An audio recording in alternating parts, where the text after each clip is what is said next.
espetáculos ditos esportivos, será que a gente pode chamar isso de esporte? Que consistia num surreal campeonato de arremesso de um anão, que era jogado de um lado para o outro pelos competidores, o qual, pasmem os senhores, já ganhava grande popularidade na terra de Napoleão. Atônita, a prefeitura parisiense decide, então, interditar essa prática, o que provocou uma reação dos competidores, dos organizadores e do próprio anão, que era, por assim dizer, o objeto do jogo, já que iriam perder muito dinheiro. Resolve, então, mover uma ação contra a prefeitura parisiense. Eu já tenho até uma jurisprudência, se na prefeitura do município acontecer esse caso. E a questão bate em último grau de jurisdição na Suprema Corte Francesa, que mesmo com a concordância do anão, decide por anular o contrato, já que violava tanto lá quanto cá, do outro lado da linha do Atlântico, o princípio da dignidade da pessoa humana, que funciona no direito como se fosse o sol, que ilumina, aquece e humaniza todas as relações jurídicas, inclusive aquelas decorrentes de contratos esportivos. Vale registrar, entretanto, que quando o atleta se destina a práticas antijurídicas, como no cometimento de crimes, por exemplo, estará, sim, sujeito à rescisão unilateral do seu contrato de patrocínio, já que viola, excede manifestamente os limites impostos pelo fim econômico e social do seu contrato, cometendo ato ilícito por abuso do direito, amoldando-se perfeitamente à hipótese do artigo 187 do imponente Código Civil. Mas, já me aproximo do fim, para alívio de todos.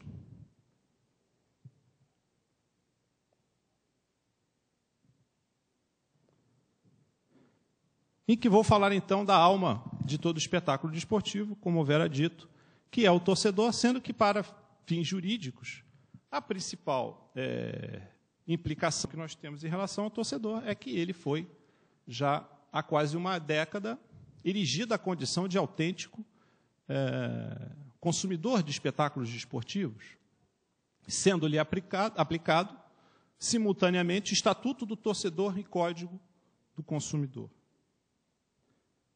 Isto porque, quando ele vai lá na boca do caixa do seu estádio para comprar o seu ingresso, ou compra o pacote para assisti-lo pela televisão, ou ainda mesmo em eventos gratuitos que tenham patrocinadores, a doutrina já assim considera, como eventos na praia, alguns eventos de vôlei em ginásios, quando existe publicidade institucional de marcas, o torcedor também é considerado consumidor de eventos desportivos.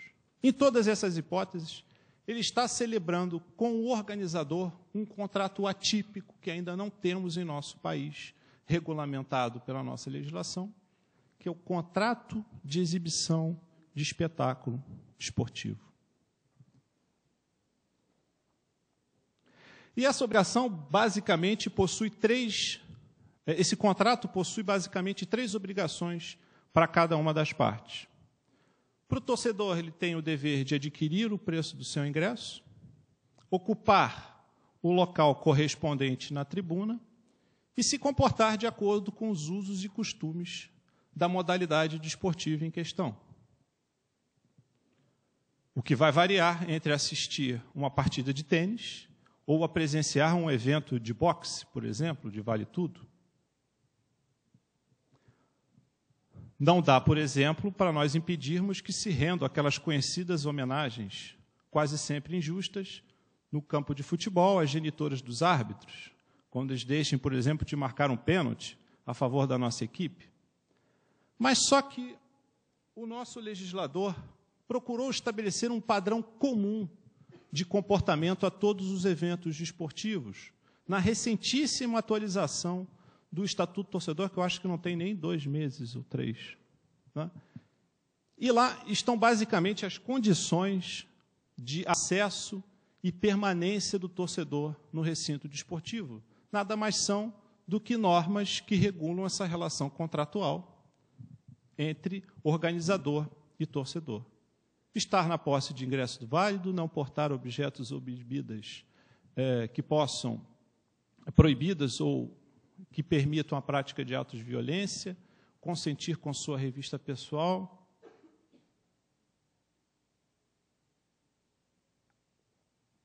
Não portar cartazes, bandeiras, símbolos com imagens de cunho ofensivo, não entoar cânticos discriminatórios, arremesso de objetos. Sendo que, uma vez que o torcedor venha a infringir qualquer uma dessas cláusulas legais que se aderem ao contrato de exibição, esse contrato vai ser rescindido. E a rescisão se dá ou com a não permissão do ingresso na arena ou com a retirada do torcedor recalcitrante.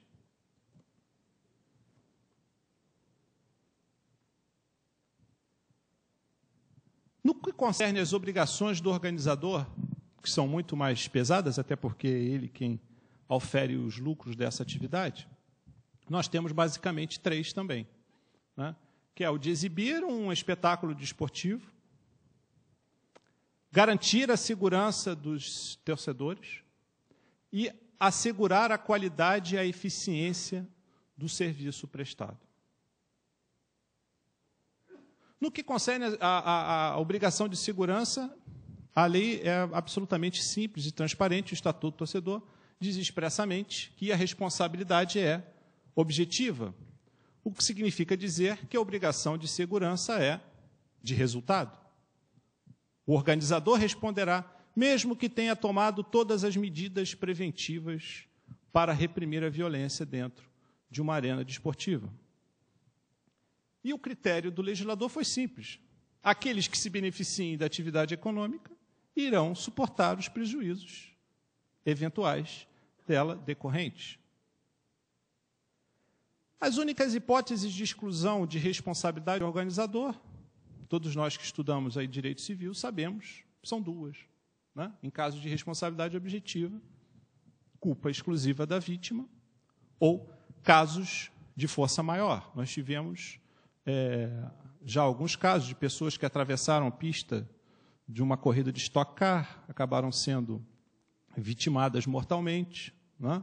Casos de força maior, eventos da natureza, greves de policiais, enfim.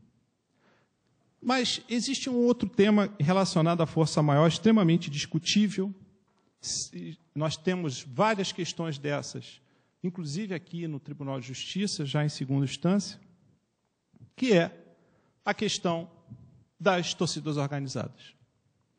E o organizador sempre argue como matéria de defesa que está excluída a sua responsabilidade por força maior.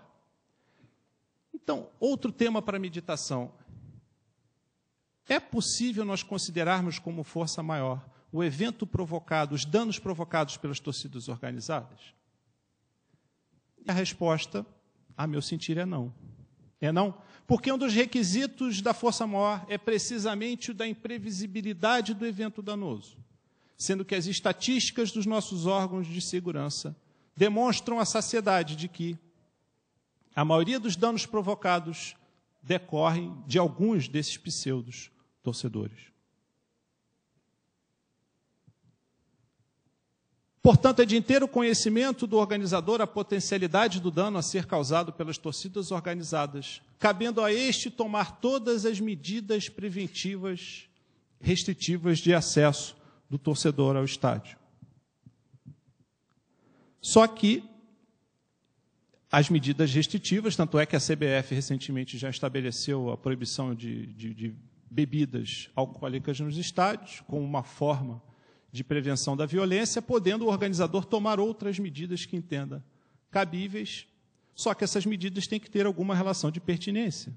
Por exemplo, no domingo eu participei de um programa na rádio CBN e fui informado pelo interlocutor que os organizadores do Grande Prêmio de Fórmula 1, do Campeonato Mundial de Fórmula 1, estavam impedindo o ingresso de pessoas que portassem camisas dos seus clubes de futebol.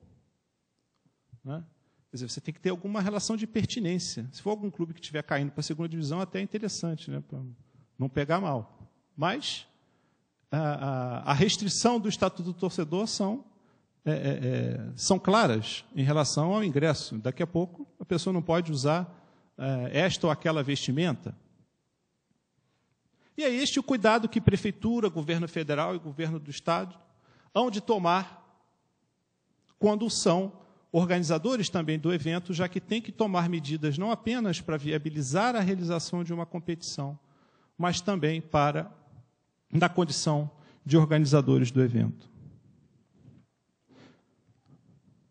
Por isso, seria interessante que se colocasse uma placa na entrada de cada arena desportiva, estabelecendo expressamente as proibições em relação às quais está sujeito o torcedor, já que estamos diante de um contrato de adesão.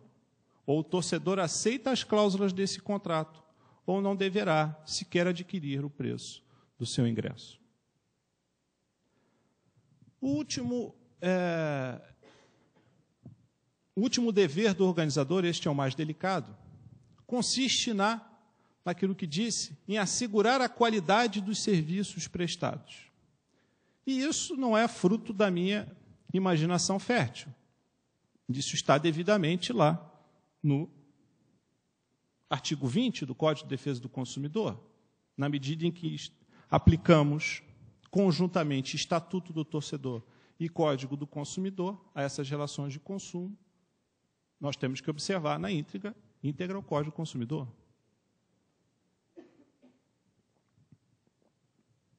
E vai lá dizer o artigo 20 do Código do Consumidor que o fornecedor de serviços responde pelos vícios de qualidade que os tornem impróprios ao consumo ou lhes diminuam o valor. E a última pergunta que faço, eu prometo que é a última. Quando é que existirá vício de qualidade na exibição do espetáculo que legitime a indenização ao torcedor? Quando um jogo acabar 0-0, por exemplo, todo mundo chutando para fora? Se for assim, quando um árbitro deixar de marcar um pênalti, quando um ginasta se preparando para dar o salto carpado, como é que é? Salto triplo carpado, tropeça no tatame, haverá deficiência na prestação do serviço?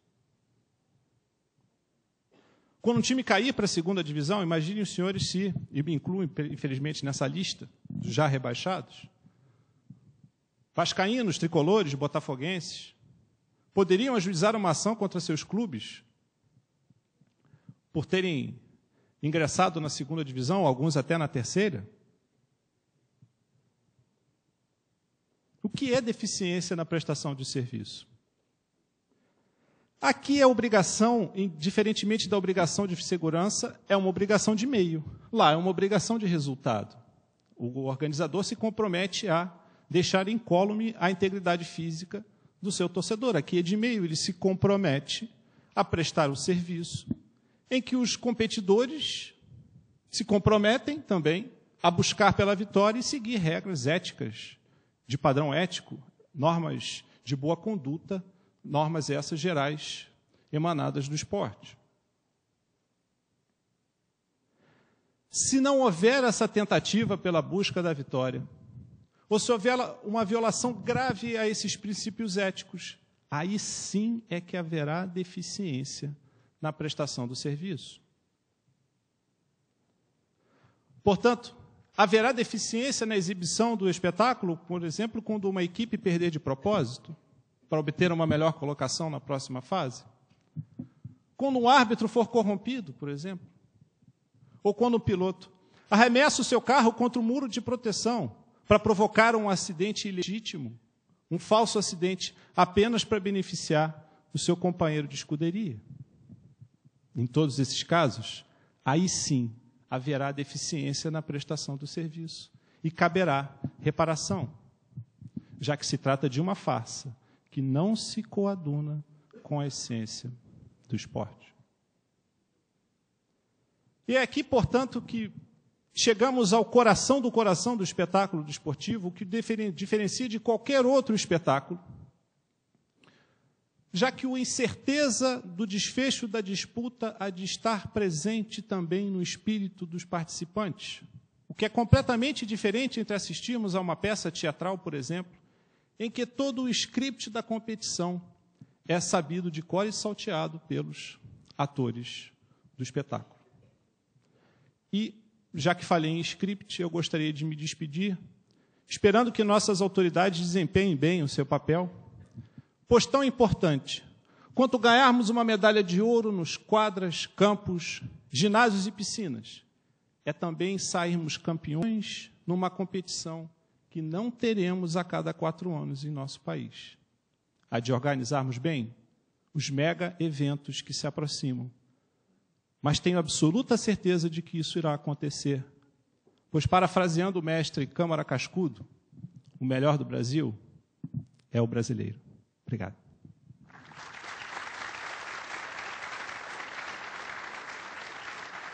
Quero parabenizar o Dr. Martinho pela brilhante palestra.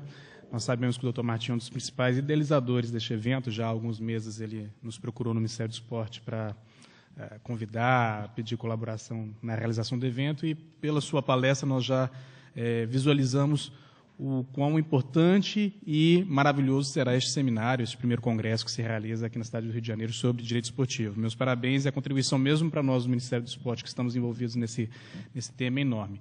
Eu perguntei ao Dr. Martinho se nós abriremos para considerações, ele disse que sim, que haveria um tempo pequeno. Eu faria uma pequena provocação inicial.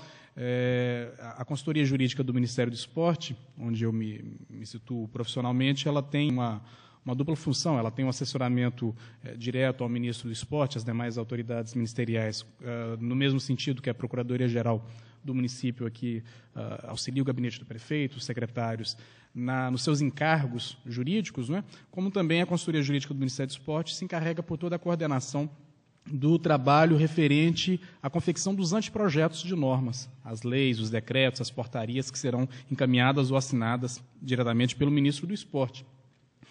De forma que muito nos interessa este tema. Eu te diria que hoje, doutor Martinho, nós temos 11 normas já sancionadas ou já em vigor, no caso dos decretos, né? Ou ainda em fase de gestação. Apenas para um exercício rápido, até para contribuir também para o debate, nós temos o já citado ato olímpico, o senhor já citou o ato olímpico, já em vigor, referente às Olimpíadas. A medida provisória 488, que criou a Empresa Brasileira de Legado Esportivo, com sede na cidade do Rio de Janeiro. Hoje nós temos um ato jurídico perfeito, com a empresa já consolidada, não é, funcionando aqui no município do Rio de Janeiro. Ela será encarregada de todas as obras federais referentes às Olimpíadas. A MP 489, que cria a Autoridade Pública Olímpica, que será a autoridade de gestão dos Jogos Olímpicos do lado das 3 esferas governamentais, em aliança ao Comitê Organizador dos Jogos Olímpicos. Nós já temos também a APO em fase de consolidação. Então, já citei aqui 3 normas somente referentes às Olimpíadas. Referente à Copa do Mundo, diretamente, um projeto de lei a respeito das isenções e imunidades tributárias da FIFA, em trâmite hoje no Congresso Nacional, na Câmara dos Deputados, um projeto de lei complementar que concede aos municípios sedes da Copa do Mundo e da Copa das Confederações também a possibilidade de concederem isenções de ISS. Hoje a Constituição outorga essa possibilidade desde que haja um projeto de lei complementar. Uma medida provisória já em vigor que institui o chamado RECON, que é para benefícios fiscais na construção das arenas esportivas, nas 12 cidades sedes. E, em fase de discussão, já com o parecer final da Consultoria Jurídica do Ministério do Esporte, mas hoje na Subchefia de Assuntos Jurídicos da Casa Civil, para uma coordenação junto conosco com os demais ministérios, da chamada Lei Geral da Copa do Mundo. Nós teremos como se fosse uma codificação não tributária, a parte tributária já está no Congresso, todo o restante, entre aspas, virá para o projeto de Lei Geral da Copa do Mundo. Ela tratará de direito de propriedade, olha só como é que o senhor já adiantou esses temas, direito de propriedade industrial, intelectual, da FIFA e de seus parceiros referente aos jogos. Portanto, marcas, patentes, símbolos, marketing de emboscada, poderá ser tema dessa lei geral, digo poderá porque ela ainda, até o seu anteprojeto ainda está sendo discutido, apesar de já ter tramitado no Ministério do Esporte, com o nosso parecer, radiodifusão, toda a questão referente à radiodifusão, questões referentes a vistos de entrada, vistos de trabalho, problemas referentes a processo e organização do judiciário. Dou algumas manchetes apenas do que virá a ser regulamentado, provavelmente, por essa lei geral. Tivemos ainda a conclusão da reforma do Código Brasileiro de Justiça Desportiva. Não tenho dúvida que isso seja importante, quase todos os senhores participaram deste processo, não é? Não tenho dúvida que isso seja importante para a preparação do Brasil para os grandes eventos. A reforma da Lei Pelé, PL 589, hoje em trâmite na Câmara dos Deputados. A reforma já aprovada, sancionada do Estatuto do Torcedor, mencionada pelo senhor, e hoje, na Comissão de Estudos Jurídicos Desportivos do Conselho Nacional do Esporte, Ministério do Esporte, o ministro Orlando já a mencionou, nós presidimos essa comissão. A comissão está propondo uma regulamentação do Estatuto do Torcedor. Nosso brilhante desportista, professor Alvo Melo Filho, autor do relatório que irá às audiências públicas para a regulamentação do Estatuto do Torcedor. Imagine, portanto, a complexidade dos temas. Eu teria, portanto, uma conclusão que eu lanço para dúvida também, para a complementação da sua brilhante exposição. Dia 19 agora eu estarei no Tribunal Superior do Trabalho discutindo no Seminário de Legislação Esportivo Trabalhista o tema mega eventos esportivos. Eu já vou adiantar, talvez impropriamente, não sei se isso é muito ético, mas uma celeuma, talvez, que eu lance lá. No meu entendimento, está nascendo um direito dos mega eventos esportivos. Talvez o simples fato de nós termos citado esse emaranhado de normas, todas elas complementares, tanto para as Olimpíadas como também para os Jogos, para a Copa do Mundo. Olha que eu não citei aqui os Jogos Militares, de importância enorme para o nosso país, os eventos testes. Teremos, portanto, o nascimento, nós estamos visualizando o nascimento no Brasil de um direito dos mega eventos esportivos. Digo no Brasil porque em outros países ele já existe. Como disse o ministro Orlando, o direito comparado já nos ensinará. Então, essa é a minha tese, é a minha defesa no seminário que o TST, através do ministro Caputo Basso, organiza agora a partir do dia 18 de novembro na cidade de Brasília, que imagino que todos aqui já estejam envolvidos também na organização. Desculpe, mas eu queria apenas, como presidente da mesa, cumprimentar pessoas que são caras aqui ao direito esportivo, do Dr. Alberto Pulga, que eu vejo aqui, um grande colaborador do Ministério do Esporte, ex-membro do Conselho Nacional do Esporte, doutora Ana Luísa, que foi diretora jurídica do Comitê Olímpico Brasileiro e hoje é diretora jurídica do Comitê Organizador dos Jogos Olímpicos no nosso país, sem prejuízo de citar outros honoráveis colegas que estão aqui também presentes. Muito obrigado, essa era a minha contribuição. Há um tempo ainda de educação? Doutor Martinho me disse que está preocupado um pouco com o tema. Talvez uma única contribuição, doutor Martinho, poderia ser, só para não fugirmos do... Alguém teria uma colocação, alguma pergunta? Nós abriremos, então, para a possibilidade da pessoa que está se inscrevendo falar. Logo depois eu passo para o doutor Martinho, até para que ele possa complementar e fazer suas considerações finais. Pois não, a pessoa que levantou a mão aqui, eu não sei se haverá microfone. Pode.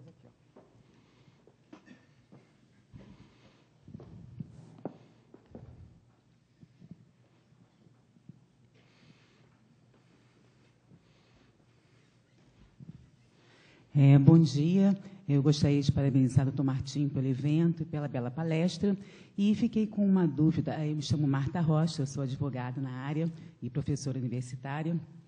E fiquei com uma dúvida com relação ao que o doutor Martinho falou, na qualidade de serviço prestado, que nós poderíamos colocar como uma falta de qualidade o fato de um piloto tentar ajudar o outro. E tivemos um problema desse há pouco, né, na Fórmula 1, e que o Felipe Massa foi, inclusive, ameaçado de sair preso devido ao fato de ele ter falado que ajudaria o seu companheiro.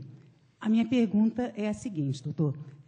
Sabendo que existe entre as escuderias e internamente um acordo, né, e que é uma equipe, um ajuda o outro, isso seria uma falta de qualidade do espetáculo se o Felipe Massa, no caso, tivesse saído junto com ele e deixasse ele passar para que a escuderia ganhasse, para que a Fórmula 1 tivesse o espetáculo completo? Ou isso, de repente, poderia ser visto como realmente uma falta de qualidade de apresentação no espetáculo?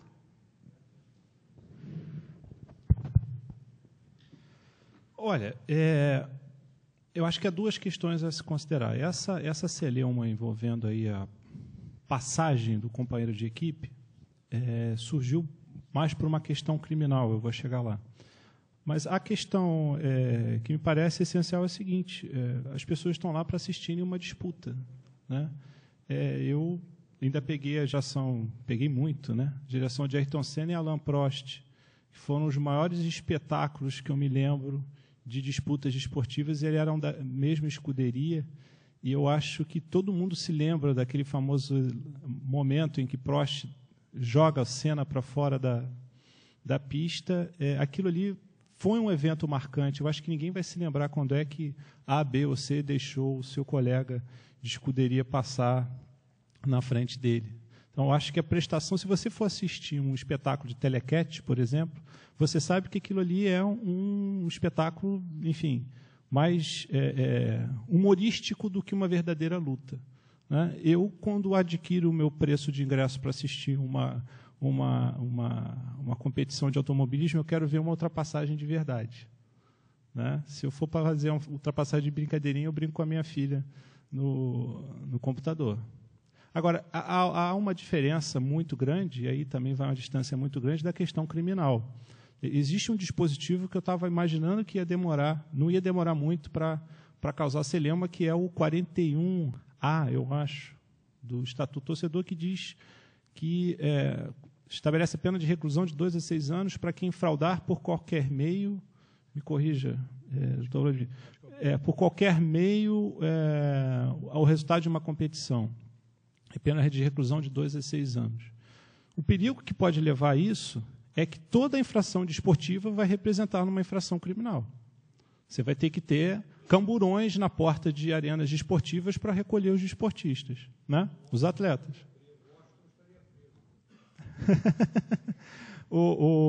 Então, todas as faltas cometidas, simulações de pênalti, por exemplo, todos os casos de doping representariam uma infração criminal, né? Eu acho que aí o critério é quando é que uma infração criminal, uma infração desportiva vai representar também uma infração criminal. Então, se eu, numa disputa de bola, desculpa, futebol é a paixão nacional, os exemplos que eu quase sempre dou são esses. Eu venha a lesionar o adversário, essa é uma infração desportiva que não necessariamente vai ser uma infração criminal. Agora, se a bola está lá no outro canto e o atacante dá uma cotovelada no rosto do seu sujeito, isso não foi uma infração unicamente desportiva. Ou se um atacante pisa na mão de um goleiro, como aconteceu há alguns anos no campeonato em São Paulo, isso não me parece que a vítima assumiu o risco da atividade. Quando, por exemplo, o Mike Tyson lutou contra Evander Holyfield, todos os socos desferidos por Mike Tyson em Holyfield eram acobertados pelo manto da não tipificação penal. Mas no momento em que ele dá uma mordida na orelha do seu adversário, o pugilista não foi para a luta esperando participar de uma competição de canibalismo, por exemplo, né? Ele não assumiu esse risco. Então, é o risco inerente ao negócio, né?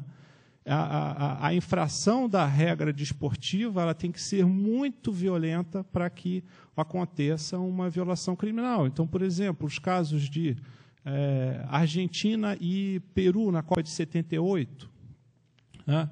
Árbitros que são corrompidos, goleiros que são subornados, né?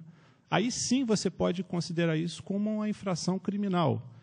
Se, por exemplo, no caso da Fórmula 1, no seu exemplo, se a Ferrari resolve adulterar a gasolina da Red Bull, alguém entra lá e consegue mexer, fura o pneu da Red Bull, quer dizer, aí você está extravasando uma infração desportiva para entrar no outro campo do direito, o direito penal.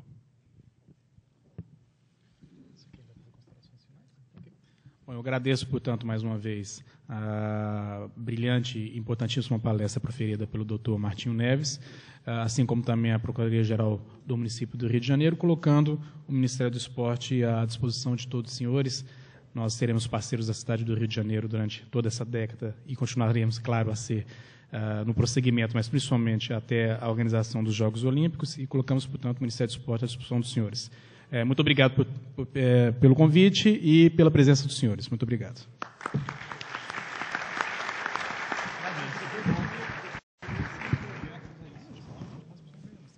Chamamos agora, para presidir a mesa, o senhor Marcelo Campos Pinto, diretor-geral da Globo Esportes.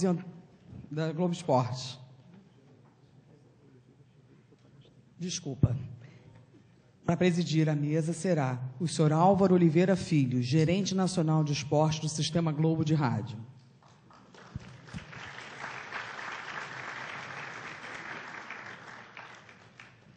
Chamamos também o senhor Marcelo Campos Pinto, diretor-geral da Globo Esportes.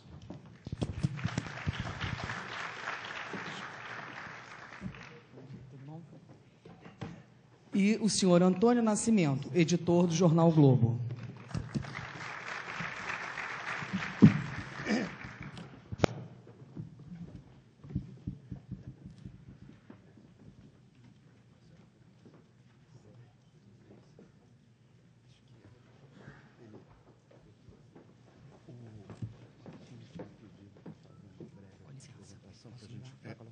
Para a gente contextualizar.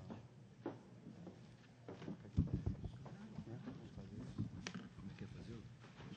O Martinho tinha pedido para eu fazer uma breve apresentação para contextualizar a troca de ideias. Isso, para a gente. Você dá para dar mais ou menos, depois vamos.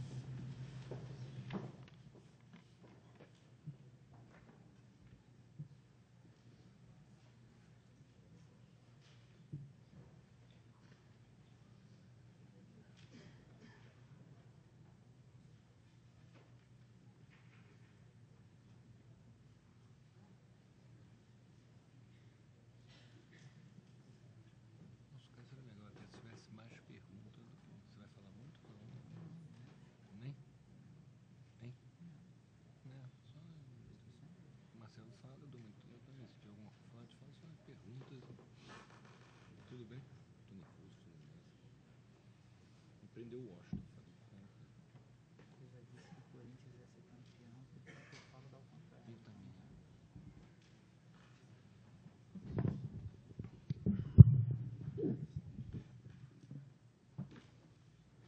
Vou pedir a plaquinha. Eu tirei as sandálias da humildade. Eu sou sempre humilde, eu fui nesse enganado. Agora eu marrentei. Combinando um grupo de pessoas andar de joelhos na sua campeã redação, metade da redação. Na redação ali do esporte, da janela até o outro lado. Tem uns 20 inscritos.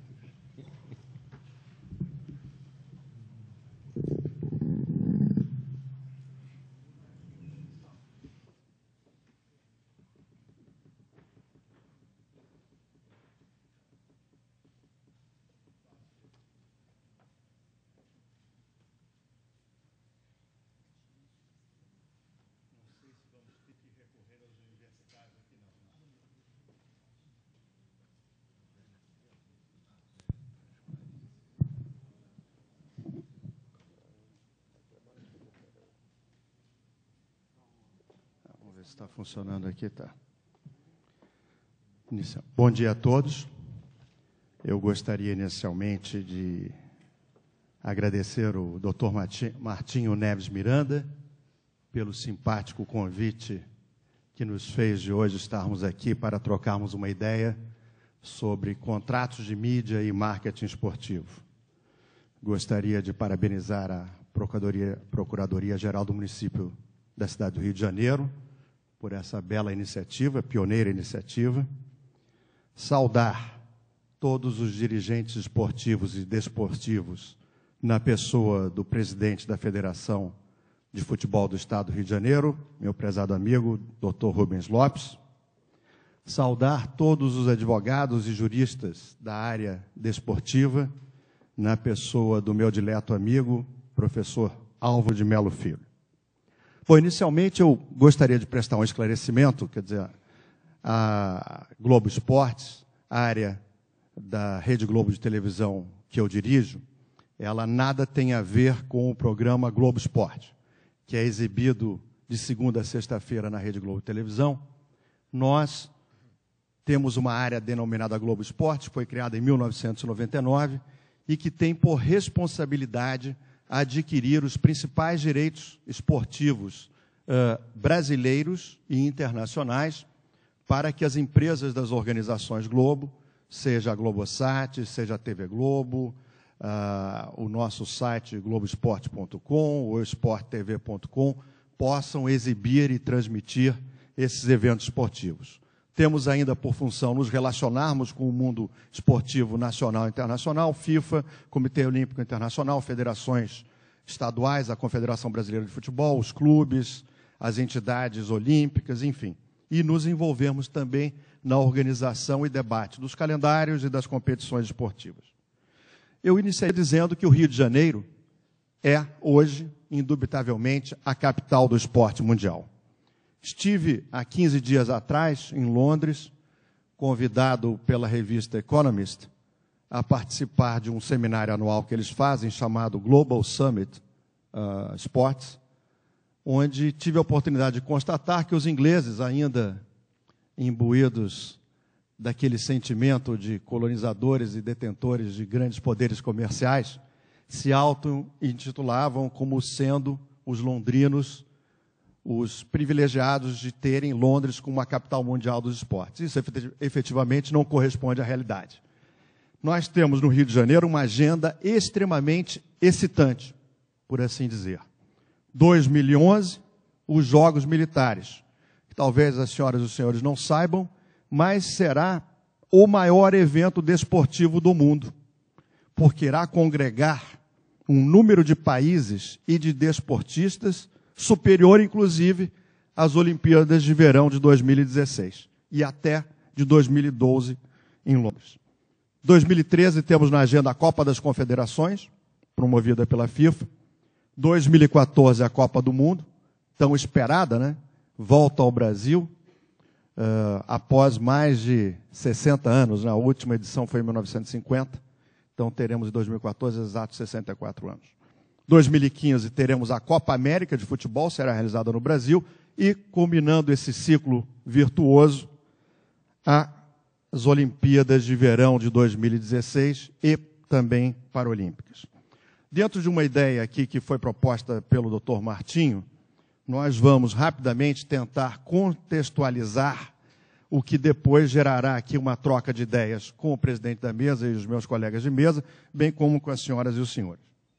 Evidentemente que, quando se fala de contratos de mídia, nós poderíamos passar aqui, talvez, uma semana, certamente discutindo os aspectos jurídicos e comerciais desses contratos, mas eu gostaria de trazer hoje, muito sucintamente, um esquema do que constituiria o esqueleto, não só do ponto de vista jurídico, mas também do ponto de vista comercial, dos grandes contratos de mídia que são celebrados entre entidades internacionais e entre as entidades nacionais. Evidentemente, a primeira preocupação de qualquer parte participante de um contrato desses é a perfeita identificação dos cedentes e dos intervenientes. Muitas pessoas podem pensar que o cedente das competições brasileiras, eu vou aqui tentar focar nas competições de futebol, mas todas essas observações servem para toda e qualquer modalidade esportiva, seja um contrato de cessão de direitos de vôlei, de basquete, de natação, de futsal, ginástica olímpica, todos esses eventos, eles têm um contrato que necessariamente teria que abordar minimamente esses temas.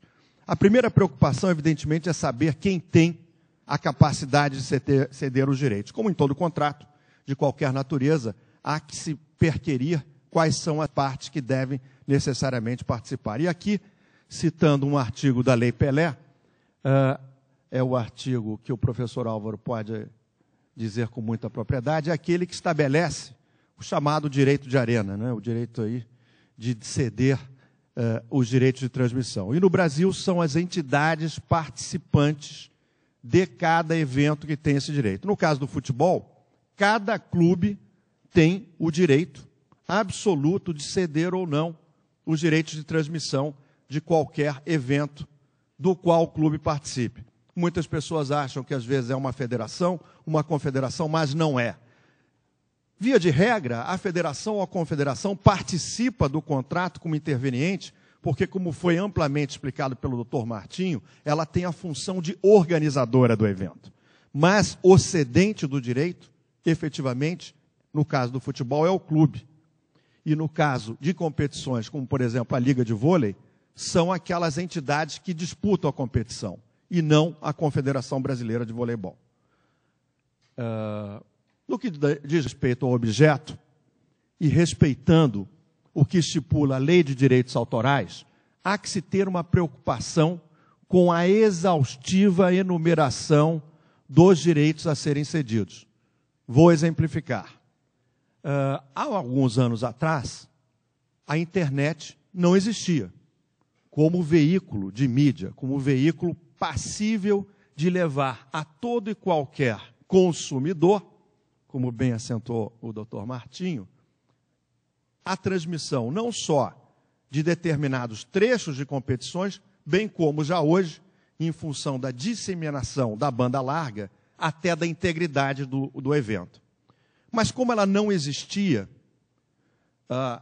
existe aí um debate jurídico e as organizações Globo, como grande produtora que é de conteúdo, ela se filia à corrente que entende o seguinte: aqueles contratos celebrados antes do advento da internet não abrangiam a transmissão desses mesmos eventos por internet, motivo pelo qual não são disponibilizados através dos nossos sites trechos de competições que foram realizadas antes do advento da internet, notadamente a partir de 1999, quando esse veículo de mídia se caracterizou como passível de transportar esses sons e imagens, e, portanto, não podemos fazer uso dos arquivos que detemos e que são apenas passíveis de exibição naquelas mídias que foram especificadas no contrato. Então, uma preocupação que todo operador do direito deve ter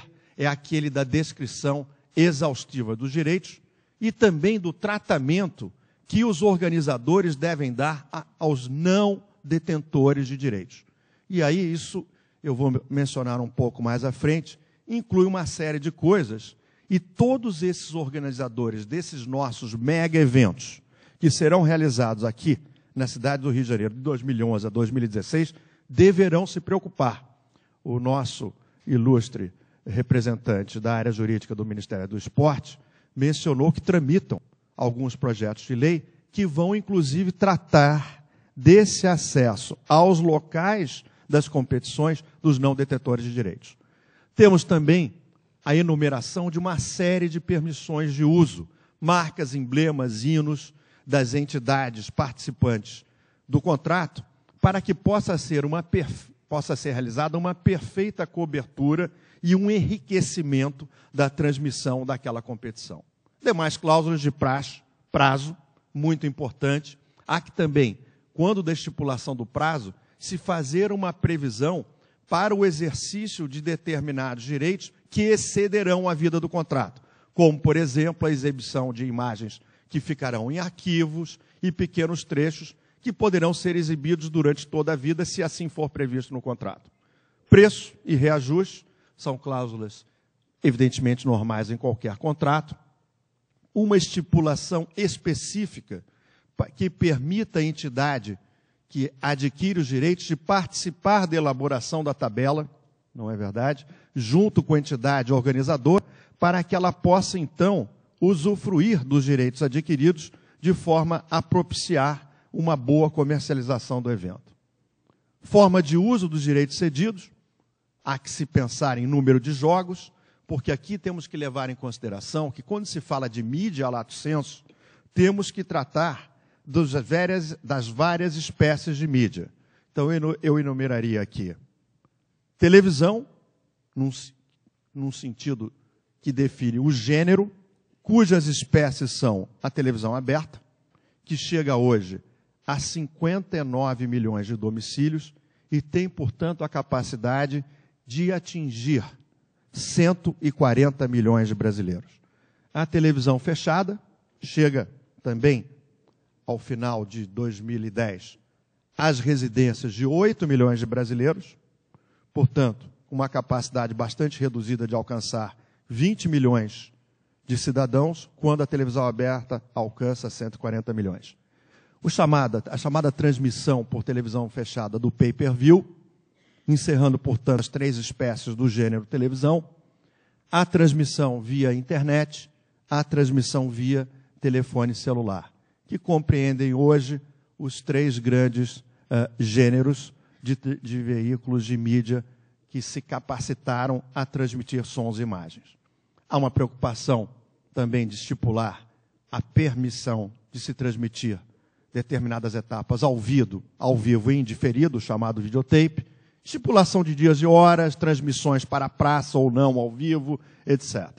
Permissão de sessão para terceiros é fundamental, porque, via de regra, o detentor dos direitos exclusivos de uma determinada competição normalmente compartilha esses direitos com outros parceiros nas diversas mídias, garantias para a geração de sinal, acesso ao estádio, a iluminação do palco onde vai se desenrolar o evento esportivo, cabines para a transmissão, seja via rádio, ou via televisão, ou via internet, entrada de profissionais em campo, para que não se comprometa o brilho do espetáculo. É um esforço que nós fazemos junto com as federações estaduais. A Federação do Estado do Rio de Janeiro tem sido extremamente eficiente nesse sentido, e também a CBF, porque normalmente o que se via era que antes do início do jogo a gente tinha uma enormidade de profissionais que cobriam o espetáculo dentro do campo, atrasando o início do evento esportivo. Hoje já temos um padrão praticamente internacional em alguns estados,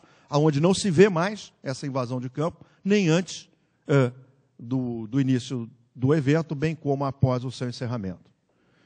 A previsão da responsabilidade do organizador do evento e dos cedentes de buscar a adesão dos demais participantes em função de eventuais acessos e descensos nas competições e, por fim, tratar da questão das competições paralelas. Eu não quis colocar essa questão para o Dr. Martim, mas certamente no nosso debate ele terá oportunidade de se pronunciar. É importante prever essa questão das competições paralelas, porque hoje no Brasil nós enfrentamos um problema que já foi muito pior no passado, quando nós tínhamos uma superposição absoluta de competições entre, por exemplo, o torneio Mercosul e o brasileiro, e aqueles que têm uma boa memória vão se recordar que no ano de 2000, quando da realização da Taça João Avelange, que substituiu o Campeonato Brasileiro, em função de uma pendência judicial que tramitou em Brasília, nós tivemos 2 jogos que foram marcados para o mesmo dia e horário nas 2 competições. E foram os jogos do Palmeiras e Vasco, pela Taça João Avelange e pelo Mercosul, e do Vasco e Palmeiras, na volta da disputa. Isso gerou um atraso no calendário, que culminou com aquela final, primeiro jogo da final no estádio de São Januário, que devido à superlotação, gerou incidentes lamentáveis. Então, há que se prever aqui uma defesa da realização de uma determinada competição sem que a superposição possa gerar prejuízo. Como, por exemplo, hoje temos em que alguns clubes priorizam determinada competição, tem uma chance na Sul-Americana, prioriza a Sul-Americana e entra em campo com o time reserva. Será que isso não é, de uma certa forma, um prejuízo para o consumidor? Será que isso, de uma certa forma, não gera um prejuízo para aquela entidade que adquire os direitos e, portanto, tem empalidecido o brilho daquele jogo, daquele determinado espetáculo? Fica uma questão que eu gostaria depois, na troca de ideias, de ouvir a opinião do Dr. Martim. Com essas breves considerações, e só para a gente contextualizar depois a troca de ideias com os meus companheiros do Jornal O Globo e do Sistema Globo de Rádio, eu gostaria de trazer aqui uma breve análise sobre a questão do patrocínio no esporte, que tem muito a ver com a questão do marketing esportivo. Cabe aqui, primeiramente, trazer de uma forma sucinta um dado que é muito discutido e comentado em todo o mundo. aonde se situa o futebol brasileiro dentro do contexto das maiores ligas de futebol mundial. E eu trago aqui uma comparação que ela teve como base o ano de 2009, já que em 2010 fizemos apenas uma projeção, e a gente vai perceber que a Liga Inglesa, a Premier League, os dados estão em dólares norte-americanos, ela consegue angariar aproximadamente 3 bilhões e 600 milhões de dólares com a sua competição e com a participação de seus clubes nas duas maiores competições continentais europeias, que são, a saber, a Champions League e a Europa League. Em segundo lugar, nós temos aqui a Bundesliga, a Liga Alemã, com 2 bilhões e 460 milhões. Em terceiro lugar, a Liga 1 da Espanha, 2 bilhões e 200. Em terceiro lugar, a Itália, com 2 e 300. A francesa, com 1 bilhão e 600. E já a nossa atividade do Campeonato Brasileiro de Futebol e dos estaduais, porque aqui, para podermos comparar o Campeonato Nacional dos países europeus, temos que também adicionar os campeonatos estaduais, porque o Brasil é o único país do mundo que tem campeonatos estaduais que integram o calendário, que aí sim pode ser comparado com um calendário desses 5 países europeus. Fontes de receitas do futebol brasileiro. Vamos perceber que nas fontes de receitas do futebol brasileiro há um percentual significativo que advém da transferência de atletas. E aqui cabe uma observação primeira, de uma certa forma evidentemente provocativa, para os meus companheiros de mesa e a plateia, que é a seguinte: o Brasil é um país que se caracteriza como uma fábrica de jogadores de futebol. Não existe paralelo no mundo na geração de atletas de qualidade que surgem ano a ano. E, evidentemente, para isso muito contribuem os campeonatos estaduais, porque os campeonatos estaduais são responsáveis por manter em atividade, minimamente durante 5 meses do ano, 800 clubes profissionais no Brasil. De longe, o maior número de clubes profissionais em qualquer país do mundo. Se não fossem os campeonatos estaduais, durante o Campeonato Brasileiro, nós ficaríamos adstritos a termos em atividade apenas 40 clubes. E certamente esses 40 clubes não teriam a capacidade de gerar anualmente o número de craques que nós geramos. Eles ficam no Brasil? Não, não ficam. E por que não ficam? Não ficam porque a disparidade de receita entre as ligas, as 5 principais ligas europeias, e o nosso futebol ainda é muito grande. Mas, por outro lado, e esse é um dado que trago aqui, a transferência de jogadores, ela em 2003 respondeu por 26% das receitas dos clubes, em 2007 por 37%, em 2008 por 27%, e em 2009, em virtude da crise financeira que atingiu todo o mundo, e notadamente o continente europeu e norte-americano, nós tivemos uma substancial queda nessa receita de jogadores, porque os clubes europeus perderam, de uma certa forma, a capacidade financeira de continuar comprando jogadores em quantidade e no volume financeiro que o vinham fazendo.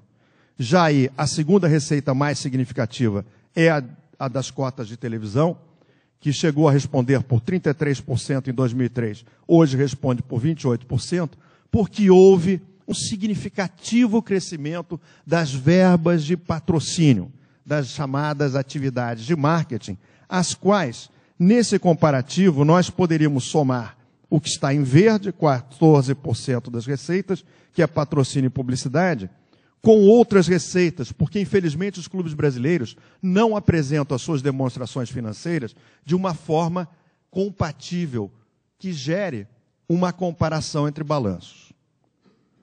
Esses valores comparados com as 5 maiores ligas do futebol mundial.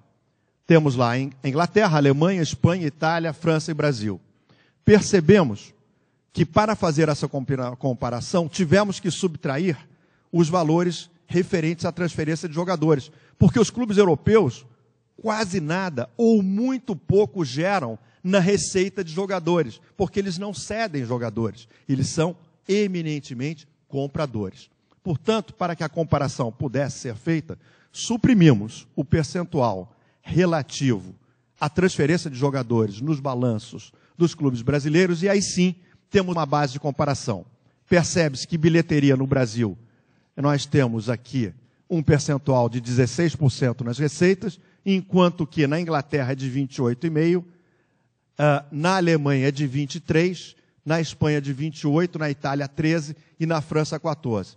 Poderia-se pensar a priori que estamos muito na frente da França e da Itália. Embora o percentual seja importante, há que se lembrar os totais de arrecadação de cada liga.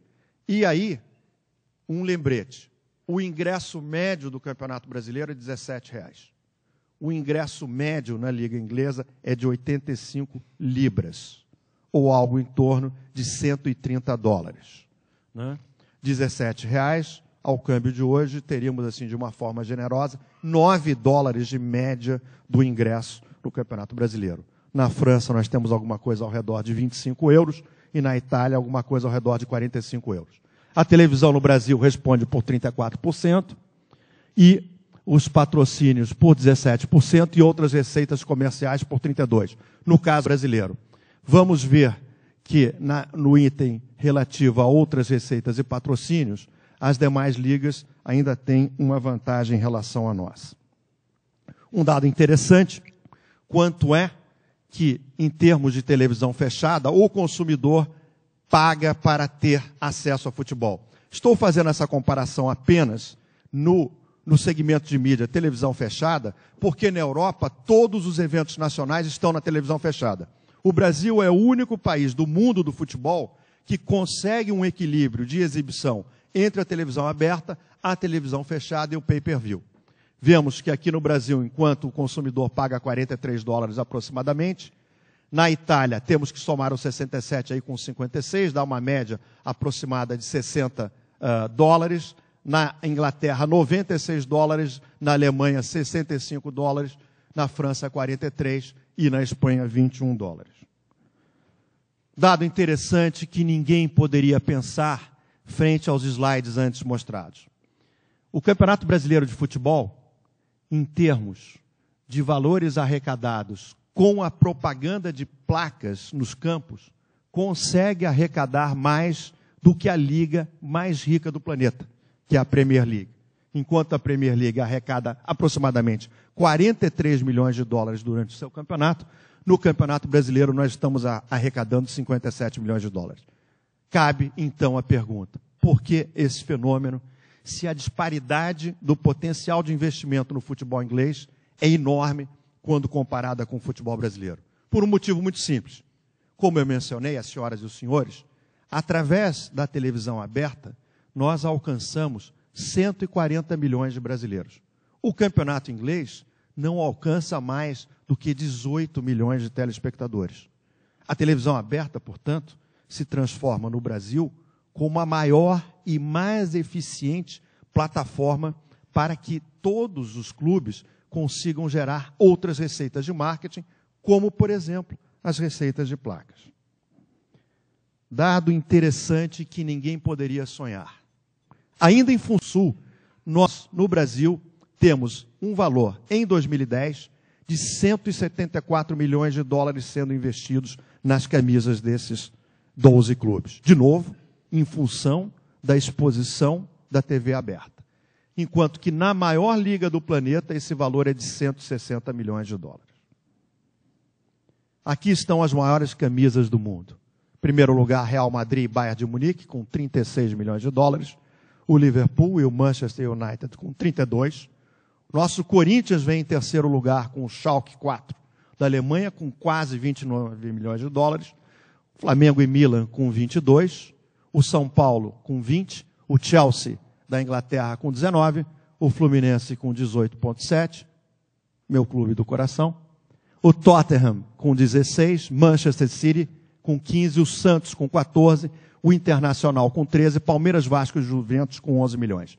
Notem, senhores e senhoras, que dentre as 18 camisas mais valiosas do mundo, os brasileiros emplacaram 8 camisas. Fator que deve, de novo, ser atribuído a essa maciça exposição em televisão aberta.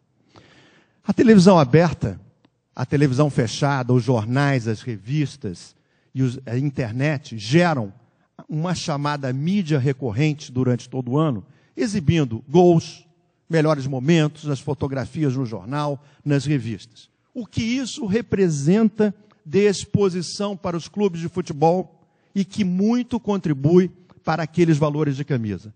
Somente na Rede Globo de televisão esse ano, estamos estimando que isso represente uma mídia adicional dos jogos no valor de 310 milhões de dólares.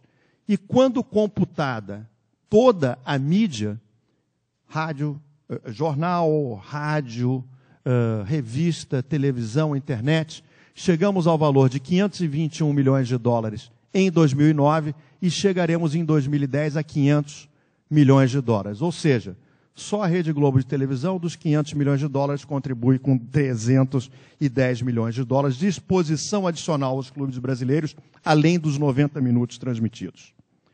Receitas projetadas dos clubes brasileiros de futebol. Há aí uma estimativa feita pela Crowell Howarth, que é uma empresa de consultoria internacional, cujo profissional é o Amir Solmoji, excelente profissional, primeiríssima qualidade, e que já aproximadamente há uns 8 anos dedica o seu trabalho ao estudo do futebol brasileiro. Esperamos chegar em 2016 com praticamente 2 bilhões de dólares de receita no futebol. Se lembrarmos que devemos fechar o ano com a 6ª maior economia do mundo, ultrapassando a Itália, e provavelmente o ano que vem, de acordo com as projeções do governo e do Banco Central, o nosso PIB deverá ultrapassar o da Inglaterra, há, portanto, um campo muito fértil para crescimento das receitas no esporte brasileiro. Isso é apenas a média de público nos jogos. Na Inglaterra temos aí, na Alemanha, 42.500 espectadores, na Inglaterra 34 mil, temos na Itália 25, na França também, na França, 20, e no Brasil 17 mil espectadores por jogo no Campeonato Brasileiro. Eu tenho certeza que na esteira da nossa estrada até 2014 e com os novos estádios, nós teremos capacidade de melhorar essa média. Porque os estádios hoje, em sua esmagadora maioria da década de 50 e de 60, não oferecem ao torcedor a comodidade necessária para atrair um tipo de consumidor que possa pagar um preço mais elevado e, com isso, aumentar a receita dos clubes. Entramos agora rapidamente no tema investimento em patrocínio no mundo, que, na nossa visão, é o item das receitas de marketing que mais deverá crescer daqui até 2016. No mundo inteiro, nós vemos aí a receita de marketing crescendo entre 2005, de patrocínio, perdão, e 2010, num percentual de 50%, e atingindo a espantosa cifra de 46 bilhões de dólares em 2010. Como esse investimento está distribuído no mundo? América do Norte, como seria de esperar, lidera. Temos aí a Europa, temos o Pacífico, a América Latina e outros países. Interessante esse dado, quando aí inserimos o Brasil numa comparação com o mundo em azul, a América do Norte em laranja e o Brasil em verde claro. Enquanto que no mundo, em proporção do PIB, se investe alguma coisa ao redor de 0,055%, no Brasil nós estamos ainda na casa do 0,030%. Eu não quero me comparar aos Estados Unidos da América, mas sim à média mundial. Quando vemos o investimento em patrocínio esportivo per capita, esse dado é muito importante para todos os eventos que vão ser realizados aqui e todas as modalidades esportivas disputadas no Brasil. Temos ainda 6,2 dólares por